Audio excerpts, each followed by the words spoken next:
man or you know a black man, stop scrolling because I have a really, really important question. So y'all have probably seen there's a big influx in like community groups. There's kickball clubs and running clubs, and I just started a pickleball club. Volume Vibe, pull up.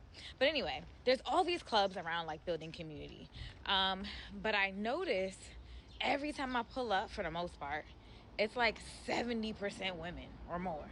And so my question for the men, and if you're a woman, you can forward this to a man so he can answer this for me. Why is this happening? Are y'all in y'all like no new friends era? Are we shy? Like what's going on? I think there's a couple of reasons, a couple of really good reasons, a couple of silly reasons. Uh, one of the good reasons is I don't think men are plugged into a lot of these social groups, and when that information is disseminated, like we hear about it second, third, maybe fourth hand, and by then it's probably a week after the event. I've heard about a couple of events that I thought, oh, that might be kind of nice to do, but again, it was almost like a month, you know. So now the thought process is okay. Let me look at this, see if I can catch the next one. But on the other hand, I think this is an effect of the pendulum being swung so far the other way, where we were told that you didn't want our attention. You wanted us to leave you guys alone when you went out. You were saying that when you went out just to have fun with your girls.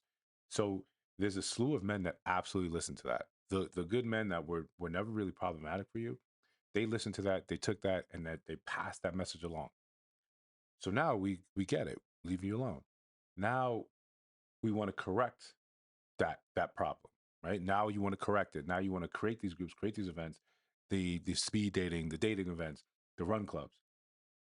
But it took a while from the initial message of leave us alone to hit. It took years before that was sort of, subsumed by the larger society and said, okay, this is now the standard.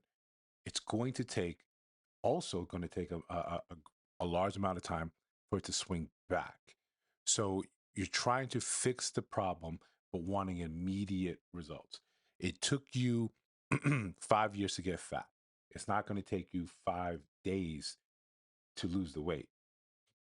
That's how I see part of this issue, right? We want to fix what was essentially took maybe the better part of 15 years to get us where we are. It's not a quick thing to turn around and just say, okay, here we go. We're just going to go back. Hey, we created these spaces. Men, why aren't you showing up? By and large, you told us not to. And furthermore, we all have social media, right? We see how many guys get played on social media that go to these events, and you know, I don't want to be someone's story time, right? That's what someone wrote in the comments.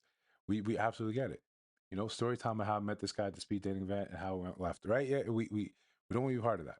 Hey, the guys that do show up, those aren't the guys that you're really interested in, right? Like we've seen those same stories. Or there's a larger group event and there's guys there, say, and then we'll keep it, race specific. There's a black man there and he's interested in white women. And then you don't know this off rip, but when you go to him, then you have issue that he's not paying you attention. Now it's a story time. So men are looking at this and by and large, really focused on going to work, finding what little time they have for their little hobbies. Maybe they can create some time to go out with their friends now and again. Yeah, maybe, you have time, you'll go out to, in a club or a bar or something to see if you can meet someone, or you on the apps.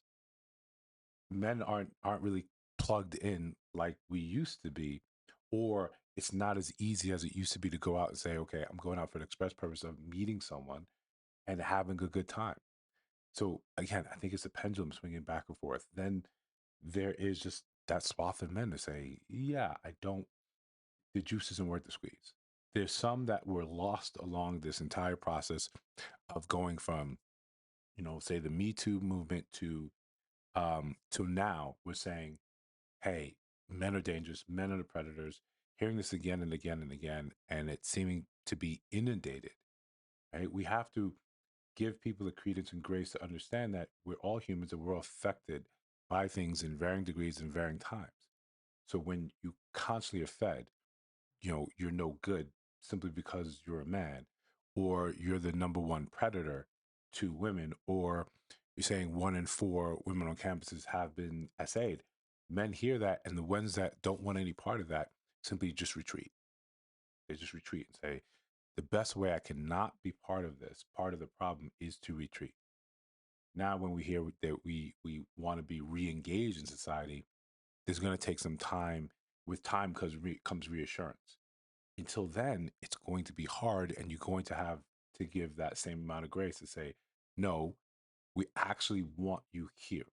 We actually want to be with you, because I don't think that's the overarching message that is being pushed out on social media, in which, if we can be honest, most of us get a lot of our, you know, we get a lot of our cue from social media. We are no longer looking to mainstream media as the thing, that teaches us what's happening today.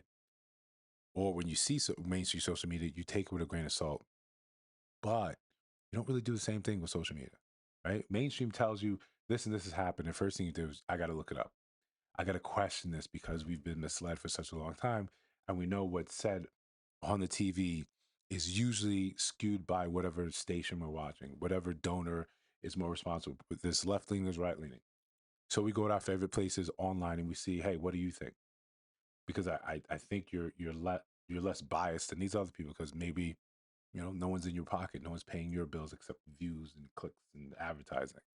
So we look at social media as, okay, you're more unbiased than biased. So I take my cue from what's being said on social media. When we look and see what's being said about men, it's rarely a positive message. It's usually something negative. So men take that and say, okay, that's what it is. We understand it. So I'm not going to participate, or I'm not going to be part of the problem. I'd rather you live harmoniously. If this is what you say you want, I'm not going to stand in your way of being happy. If you're saying that men are the problem, okay, we hear it.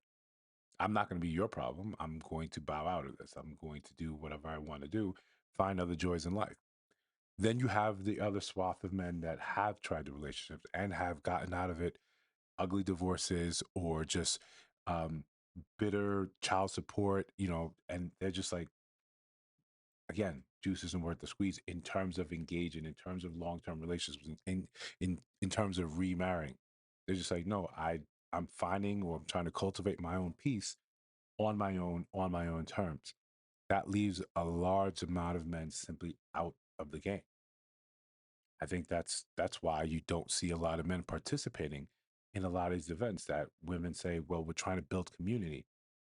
Men have felt the community's been destroyed for such a long time, mainly because we don't feel like we're wanted here in said community.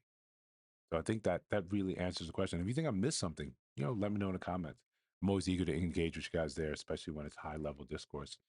And if you listen to the sound of my voice right now and you haven't subscribed, come on, right? Get with the moving train. I'll see you guys in the next one.